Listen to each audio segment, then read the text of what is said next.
9 a.m. oras sa Pilipinas.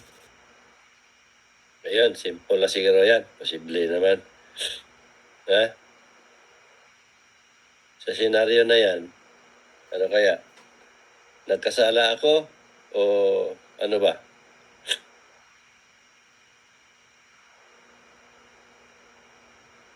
Talagay nyo. Ano ibig sabihin nun?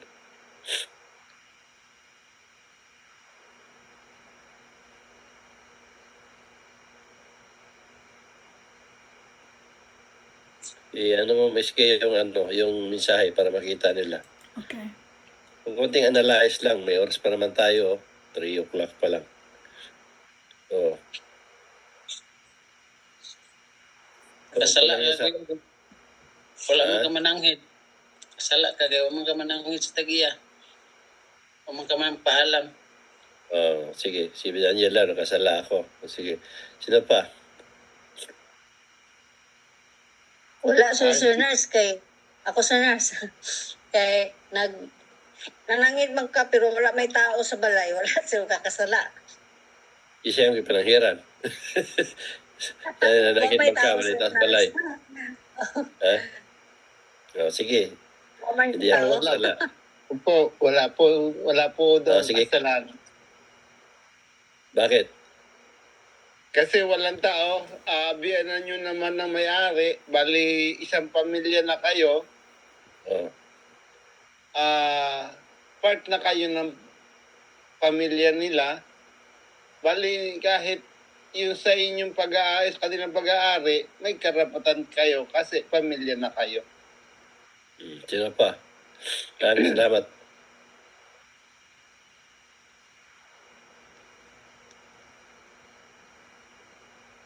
May sala sa ras. Ha? Wala kay sala kay imura man gikaon din sa punuan, wala man nimo gidala. Magkano punuan? Putol ang lubig. Ikado sa punuan. Di naman ka sa punuan nagkaon kay gutom. Tama ka rin. Wala kay sala kay Si Pedro at saka ikaw, may tama ka doon. Ito. Totoo naman yan eh. Gusto ko lang malaman yung sinabi niyo walang kasalanan. Bakit? gutom naman. Sino pa? Gutom. Ang dami nyo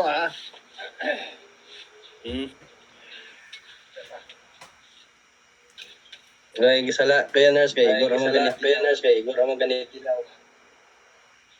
Igorani. Ilaw.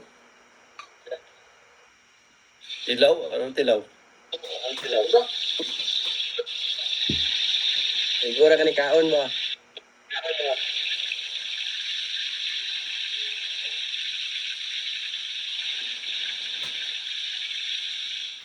Tapos na? Wala na.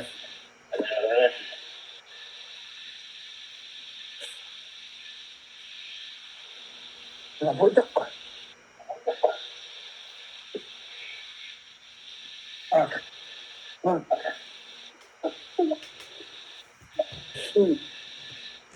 Tanggalay mo na, Biski. Okay.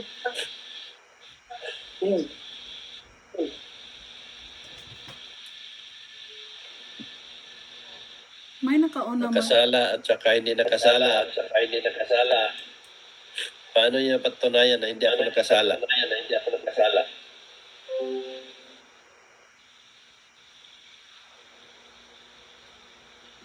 Ha?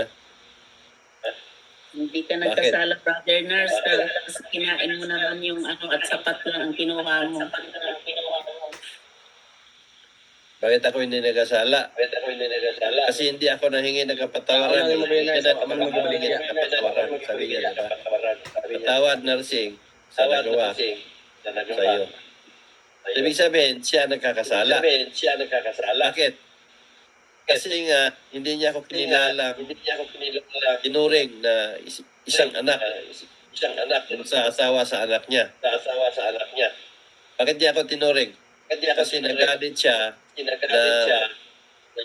At pakit ako ng buko, buko nila, na nagugutom ako, na dumati ako, wala sila sa bahay. Anong gagawin ko? Diba? Mayroon naman silang buko. Magpakit ako para makakain ako at maipsan yung gutom ko. Pero ang nangyari, nagalit siya kasi bakit hindi ko nagpaalam. Ibig sabihin, hindi niya ako kinilalang anak. Asawa sa anak niya. So sa galit niya yon, saktan niya ang damdamin ko kasi hindi niya ako kinikilala. Kaya nagkakasala siya. Di ba?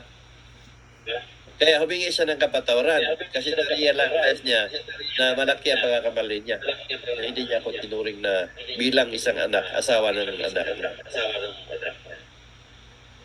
Di ba? Pero kung analyzein mo, ako ang nakasala kasi hindi ko naman tanim. Di ba? Pero ang pinag-usapan doon, na pag once na asawa ka ng ang biyanan mo, asawa mo na yung anak, as long as kasal kayo at hinihintulutan kayo na pagsama bilang mag-asawa, ay basbas na galing sa kanila, dapat ituring na siyang isang tunay na anak. Di ba? Kaya kung anong meron ka, mga bagay na tulad yan, tulad sa pagkain, ituring mo rin na kaya nilang pwede nilang gawin dahil sa kain naman, hindi naman yun kayamanan o ano man pira, pagkain naman yun yun. Maliban siguro kung nagpaaning ka yan, yun ang ikaw nagkakasala kasi wala kang karapatan na gawin yun. Hindi mo pinag-aari yun. Pero nagpakit ka lang kasi nagutom ka dahil wala sila. Bilang isang biyanan at asawa ka ng anak niya, pwede kang kumuha. Dahil kakainin mo lang para may siya ng gutom mo.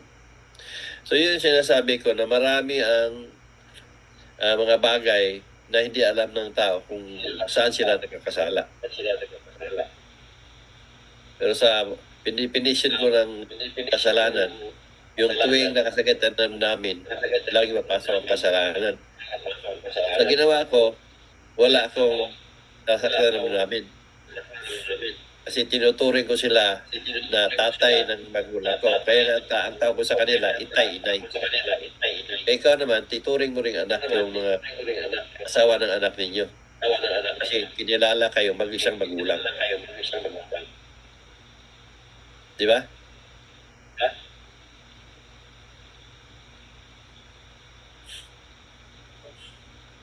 Wala, ningom.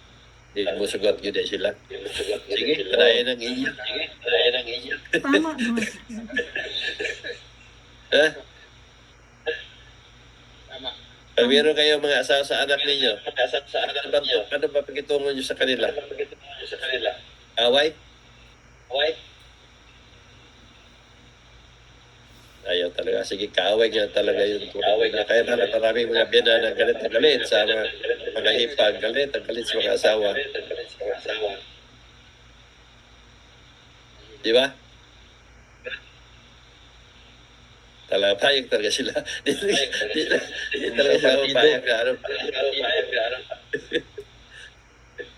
Sige na, Miss Kim. Nagalit pa sa akin itong mga ito. Okay. Thank you, Brother Nar.